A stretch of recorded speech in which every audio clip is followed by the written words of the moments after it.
Lily, Tom and David had been planning their weekend camping trip to Blackwood Forest for weeks. It was meant to be an adventure, a chance to get away from their busy lives and experience nature. They'd heard the local legends, stories of strange disappearances and ghostly sightings, but none of them really believed in that stuff. The forest was old, sure, but haunted. That was just a tale to scare tourists. Still, as they stood in the small, dimly lit general store near the edge of the forest, an eerie tension hung in the air. The elderly shopkeeper behind the counter seemed to sense where they were headed before they even said a word. "You're going into Blackwood, aren't you?" she asked, her voice gravelly, her eyes narrowing with a mix of concern and fear. David, ever the skeptic, chuckled nervously. "Yeah, we're just going to camp for a few days. Nothing to worry about." The old woman didn't smile. "You know about Emily, don't you?" Lily and Tom exchanged a glance. "Emily?" Lily asked, curiosity mixed with unease. The shopkeeper leaned forward, lowering her voice as if the forest itself might be listening. "Emily was a little girl who went missing nearly a century ago. They searched for her for days, but she was never found.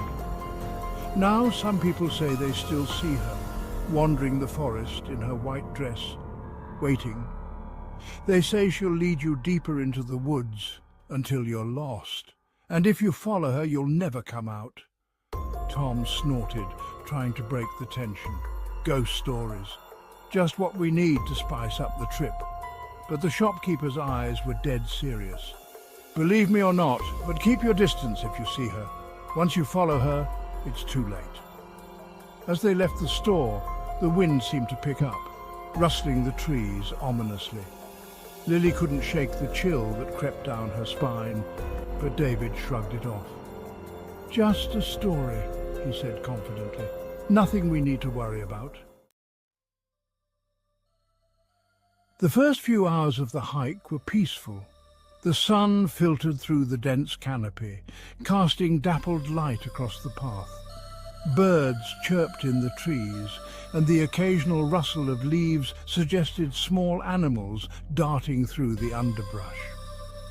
Tom was in the lead, a map in hand, confidently guiding them through the forest. "This place isn't so bad," he called back to the others. "It's just like any other forest." David nodded, though he couldn't help but feel like the trees were pressing in a little too tightly, the air growing heavier as they ventured deeper. Yeah, nothing creepy at all.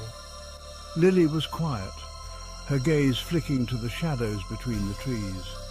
Something about the forest felt off. The deeper they went, the quieter it became. The birds stopped singing. The rustling in the bushes ceased. The only sound was the crunch of their boots on the trail. As the sun began to dip behind the trees, casting long shadows, they reached a small clearing and set up camp. The fire crackled softly as they ate dinner, the warmth of the flames a welcome comfort in the growing darkness. But that's when the silence fell, thick and unnatural. Lily was the first to feel it, the sense that something was watching them from the darkness beyond the firelight. She glanced over her shoulder, half expecting to see an animal lurking at the edge of the trees, but saw nothing. Just shadows. "Guys, does it feel strange to you?" she whispered. David, who had been staring into the woods, squinted. "What the hell?" There, at the very edge of the firelight, was a little girl. Her long, tangled hair hung over her face, and she wore a dirty, tattered white dress. She didn't move, she didn't speak, she just stood there, watching. Lily's heart pounded in her chest. Who is that?" David grabbed the flashlight, his hand shaking as he pointed it toward the figure. "Hey, do you need help? Are you lost?" The beam of light fell on her, but she didn't respond.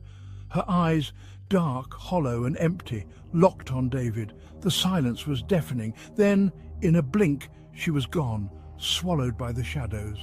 Tom laughed nervously. "It's just some kid messing with us. Probably lives nearby." But before he could stand, a voice, soft, cold and childlike, drifted through the trees. "Come play with me." The voice sent chills down their spines, freezing them in place.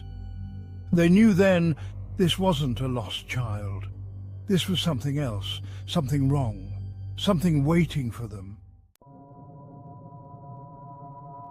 Panic gripped them as they packed up their things, trying to leave the campsite as quickly as possible. But no matter which direction they took, the forest twisted around them, the trees seeming to close in tighter, the path looping back on itself again and again. Emily was everywhere, just at the edge of their vision. They would see her standing between the trees, her head tilted unnaturally, her eyes staring before she vanished again. David could hear the soft giggling, a sound too light to be human, too haunting to be real.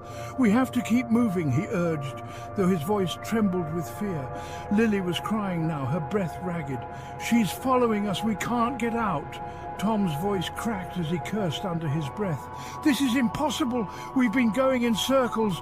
Every path led them back to the same place, the clearing, the campsite, and every time Emily was waiting, her presence growing stronger, her whispers more insistent. "You're never leaving." In the darkest hours of the night, with their legs aching and their minds unravelling, they stumbled upon an old, decrepit cabin. It was hidden deep within the woods, its roof half collapsed, vines crawling up the walls like veins. The door hung ajar as though inviting them in. With nowhere else to go, they took refuge inside, but the cabin felt wrong. The air was thick with decay, the walls covered in strange, jagged symbols. In one corner, a dusty, ragged doll lay abandoned, its button eyes staring blankly. Lily approached the doll, her hands trembling as she reached for it, but the moment she touched it, the cabin door slammed shut with a deafening crack. Emily was there, standing in the corner, her smile twisted into something monstrous. "You belong to the forest now," she whispered, her voice echoing unnaturally through the rotting walls. The lights flickered. The darkness pressed in, and the last thing they saw was Emily's eyes, gleaming in the shadows as the cabin swallowed them whole. The next morning, local authorities found the campsite intact, as though the campers had never left. But Lily, Tom and David were gone, their belongings untouched, their tents still neatly